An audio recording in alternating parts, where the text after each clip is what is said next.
सभी माता बहने पहले तो जागृत हो जाए, कोई यहाँ पे देख रहे हैं कि बड़े आराम से सुनने के लिए चलो बैठे। सभी लोग एक साथ जयकार लगाएंगे और जय जय श्री राम, जय जय श्री राम। भगवान बिरसा मुंडा की, मां सबरी की। धन्यवाद। आप सबको विश्व आदिवासी दिवस है।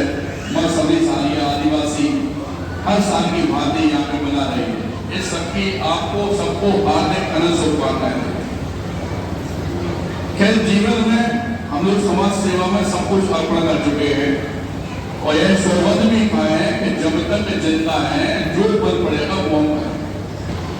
क्योंकि सत्यता यह है कि इस समय भारतीय जनता पार्टी के माननीय हमारे मुख्यमंत्री जी या हमारे प्रधानमंत्री देश के नरेंद्र मोदी जी जितना सोच रहे हैं जनता के लिए, इतना तो अभी तक इस सरकार ने सोचा ही नहीं।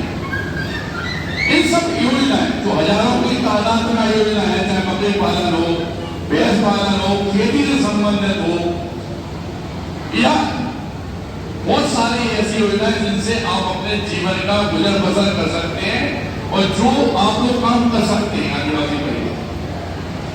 ऐसी हजारों योजनाओं को धरातल पर लाने का काम किया है भारतीय जनता पार्टी।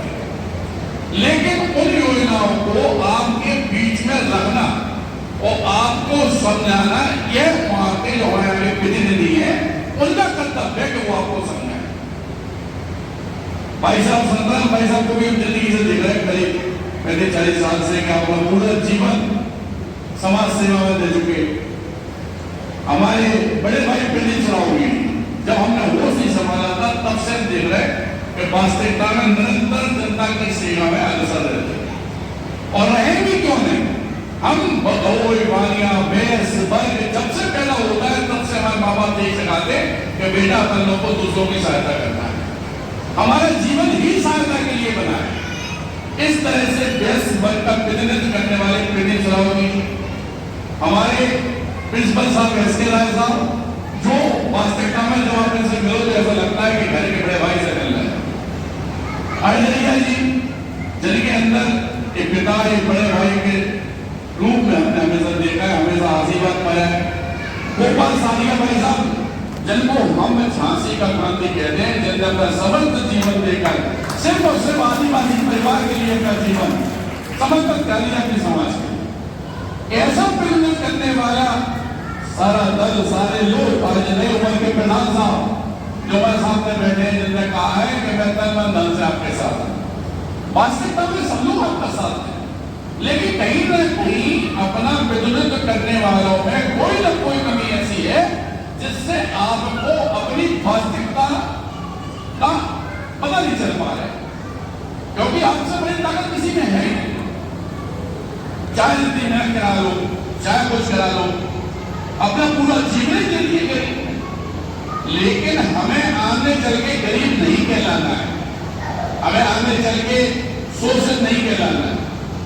हमें खुद को अपने आप को जागरूक करना है, बच्चों को पढ़ाना है, और कहीं कमी होती है तो मैं आदरणीय जो सरकार के लोग हमारे मंच पे बैठे इनसे निवेदन करना चाहते हैं कि आप आदिवासी बस्ती जाकर इनको ऐसी योजनाओं के बारे में बताओ जिससे वास्तविकता में इनका जीवन यहाँ पर बहुत अच्छी तरह से हो सके। और जहां पे आपको लगे कि आपकी ताकत कम हो रही, वहां पे मैं डॉक्टर संदीप सरावगी आपके साथ इस बात का वचन देता हूं।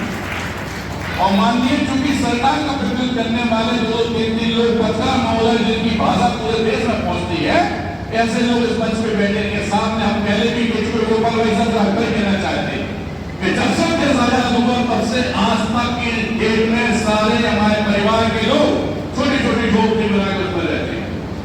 लेकिन अगर सरकार का प्रतिनिधित्व करने वाले लोग हमारे साथ में बैठे तो इस बात का वचन हम देते हैं कि जहां पे 10-10 लाख जितना वो 1 करोड़ के प्लॉट हैं, वहां पे कुछ क्षणिक रुपयों में हम आपके लिए आवास की व्यवस्था करा सकते हैं। होता क्या है कि हम अकेले सब कुछ नहीं है, हमें भी हमने अपने ऊपर आशीर्वाद रखने के लिए आप लोगों का आशीर्वाद चाहिए। अगर आप लोग साथ देते हैं तो पूरे गांव के लिए शुरू चलेगी। हम इस बात का वचन दे रहे हैं दोबारा कि सब लोगों के लिए आवास की व्यवस्था हम करा देंगे। रोड नाली खम्मा की व्यवस्था हमारे प्रतिनिधि जो कर रहे हैं, प्रतिनिधि झांसी के जो सरकार के द्वारा बैठा हुआ ये लोग अपने सब लोग बैठे और अगर ये लोग सोहल खाते हैं मन से कि हम लोग तैयार हैं एक मीटिंग करें, तो आपको ये गरीब शब्द जो जिंदगी में जुड़ रहा है ये जुड़ना बंद हो जाए। रोटी कपड़ा मकान के अलावा क्या चाहिए हमें भगवान? सबसे बड़ा अपना सबसे सौंदर्य का विषय ये है कि हम लोग सनातन धर्म में पैदा हुए, वो धर्म जिसमें क्या करना भगवान, और वो सरकार भारतीय जनता पार्टी सरकार जो अपूर्व बहुमत से आपकी सहायता के लिए आपके सामने खड़ी है। सारी बात अच्छी है, फिर क्यों हम लोग पीछे हैं? तो उसका पीछे होने का कारण सबसे बड़ा ये है कि हमारे यहाँ के जो माननीय लोग हैं वो आप पे ध्यान देते हैं। अगर वो ध्यान दें और वो आपके संग में बैठे तो वास्तविकता में आपका जीवन कुछ और हो जाएगा।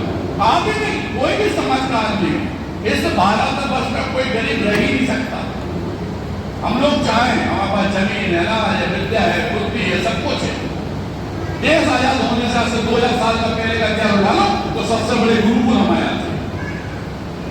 आज बिरसा मुंडा की जय जयकार करते हैं, लोग भगवान मानते हैं क्योंकि उन्होंने हमारे लिए कुछ किया है। हर भगवान हर ईश्वर जो वास्तविकता में फोटो में दे रहे हैं, बलवान जी हो, रामचंद्र जी हो, हनुमान जी हो, कोई गदा नहीं है, कोई धनुष नहीं है, कोई कुछ नहीं है, कोई तलवार नहीं है, लेकिन वो यह समझा रहे हैं आपको कि अपनी रक्षा के लिए अपना खुद का हथियार बनाना जरूरी है। इस कलयुग में सबसे बड़ा अगर हथियार है तो वह शिक्षा, जिसको आपको पाना ही पड़ेगा। और अगर आपको ये लगता है अभी हमारे संघर्ष सेवा समिति से कुछ लोग पढ़ाने का प्रयत्न कर रहे थे बच्चों को, और हमें भी करते रहेंगे, गोपाल भजन जैसा कहेंगे, भाई साहब जैसा आदेश देंगे वैसे हम लोग पूरे परिवार के साथ हैं।